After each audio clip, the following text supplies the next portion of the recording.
안녕하세요. 닥터입니다. 자, 이제 딱딱 잘 맞아가지고 네, 그냥 기가 막힙니다. 맞을 때 됐죠. 오래됐어요. 네, 예. 초반 사람이 또 이렇게 발전이라는 게 있어서 좋아요. 자, 오늘 주제는 바로 지난 편에 이어서입니다. 좋은 성형외과를 선택을 했다면 그 성형외과에 들어가서 절대로 여러분이 호갱님이 되시면 안 되잖아요. 그래서 오늘 주제는 여러분들이 성형외과에 가서 호갱이 되지 않는 비법 설명해 드리도록 하겠습니다. 일단 호갱의 정의를 먼저 한번 살펴볼게요. 호갱의 정의는 딱 이거죠. 10,000원짜리 물건인데 10만원에 샀다. 이건 호갱이잖아요. 네. 그래서 터무니없이 높은 가격으로 수술이나 시술을 받는 경우. 단순히 무조건 수술 비용이 높다고 내가 호갱 당했다고 생각한다기보다는 예를 들면 저 병원은 뭐 10이라는 가격을 받는데 이 병원 뜬금없이 뭐 자기가 잘한다는 이유로 100, 200 받는다. 이 정도면은 호갱이 될 것 같고요. 그 차이가 뭐 여기 10인데 저쪽에 뭐 20, 30 그러면서 뭐 다른 뭐 장점을 내세운다. 그 정도 가지고 호갱이라고 할 수는 없을 것 같아요. 제 생각에는. 아름다움의 기준이라는 거 굉장히 네. 주관적이잖아요. 누구는 이쁘다고 보지만 누구는 별로라고 볼 수 있는 거랑 마찬가지로 네. 성형수술, 성형시술에 있어서는 정확하게 가격을 매기기가 어려워요. 그쵸. 하지만 보통은 이 정도 가격이면 되는데 네. 말도 안 되는 가격으로 받는다. 이런 경우는 호갱이 네. 될 수 있는데 이 호갱을 피하는 방법 네. 잠시 후에 말씀드릴게요. 그리고 그 다음 호갱은 나는 A라는 시술을 받으러 그쵸. 갔는데 네. 갑자기 B나 C를 하게 되는 경우, 이런 불필요한 네. 시술을 받게 되는 경우가 네. 호갱이 되는 케이스라고 할 수 있죠. A라는 시술을 받으러 갔는데 병원에서 봤을 때는 B, C 시술이 훨씬 더 비싸니까 이걸 하자고 자꾸 이제 유도하거나 이렇게 하는 경우는 호갱을 당하는 경우가 있을 수 있죠. 저는 상담할 때 항상 말씀을 드리지만 성형은 꼭 해야 되는 건 없어요. 본인이 원하는 걸 하고 만족을 하면 되는 건데 지금 갑자기 생각하지도 않고 있던 거를 꺼내갖고 막 하라 그래서 이렇게 돈을 내고 시술을 받는다는 거는 제가 보기에는 좀 문제가 있는 것 같습니다. 근데 이런 네. 경우는 있어요. 팔뚝이 고민이라서 지방을 줄이고 싶어요 하고 오셨는데 제가 봤을 땐 팔뚝이 문제가 아닌 거예요. 네. 이분은 배를 빨리 어떻게 해결하셔야 네. 돼. 그래서 근데 팔뚝은 지금도 나쁘지 않은데 이게 배를 좀 하시는 게 네. 어떨까요 하면은 경계하는 거예요. 이 의사가 나를 호갱으로 보고 배를 끼워 팔려고 한다고. 네, 그런 경우 오해를 받는 경우 사실 종종 있습니다.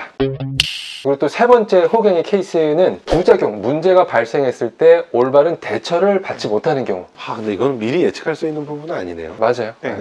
근데 그쵸. 명백하게 문제가 생겼을 때는 그 네, 문제를 그쵸. 네. 적극적으로 해결해 줄 수 있는 능력이 있는 병원을 찾아서 가셔야 되는데 근데 이게 네. 또 아닌 경우도 있어요. 실제적으로 객관적으로 누가 봐도 수술 과정에는 문제가 없이 잘 됐어. 근데 단순히 뭔가 마음에 안 든다 어떻다라고 문제를 제기했을 때는 이게 또 해결이 잘 안 되는 경우도 있어요. 네. 그렇죠.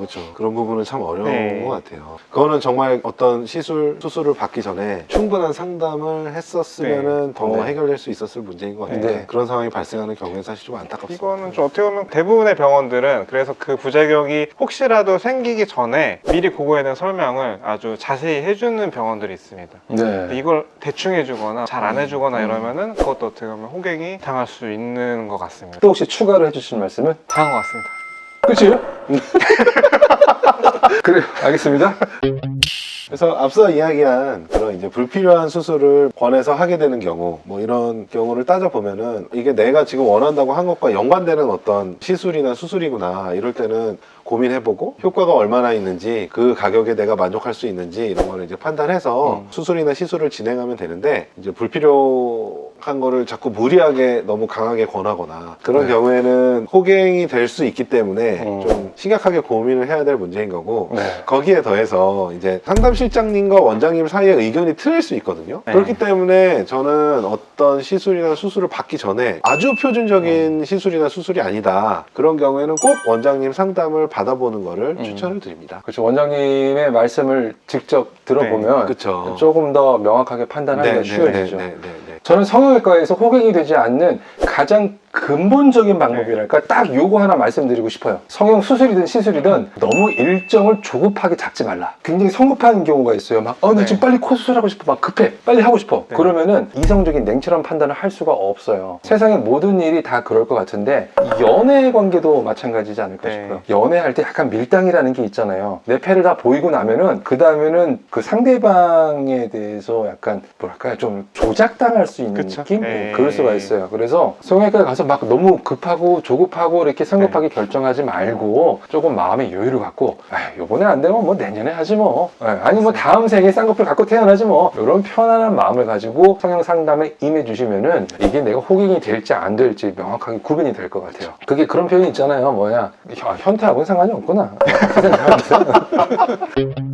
다 됐나요? 혹시 또 하실 말씀은? 제가 요 얘기는 아까 뭐 연결된 거긴 한데요. 시술을 받기 전에 본인이 원하는 거를 이제 명확히 하고 가시는 게 좋고요. 그리고 이제 상담할 때 너무 휘둘리지 않게. 그리고 발품을 팔아서 다른 병원이랑 어느 정도는 좀 이렇게 비교를 해보시는 것도 좋을 것 같아요. 예. 그래도 한 두세 군데 정도 다녀보면은 상담하시는 분이 얘기하는 거나 이런 게 대충 비슷한 부분이 뭔지 뭐 다른 부분이 뭔지 이런 파악이 될 수가 있거든요. 그래서 그런 과정도 호갱을 당하지 않는 방법 중에 하나인 것 같습니다. 예. 네. 저희가 지난 편, 요번 편 같이 성형외과 잘 선택하는 법, 그리고 성형외과에서 호갱 당하지 않는 법에 대해서 설명을 드렸습니다. 또 오래간만에 또 가운도 이렇게 입고 나왔잖아요. 여러분들에게 좋은 정보 전달해 드리기 위해서 최선을 다해서 노력하고 있습니다. 앞으로도 더 여러분들의 아름다움에 대한 팁을 원하시면 여러분들이 꼭 해주실 게 한 가지가 있습니다. 구독과 좋아요. 알람 설정 부탁드리겠습니다. 지금까지 우리는 닥터였습니다.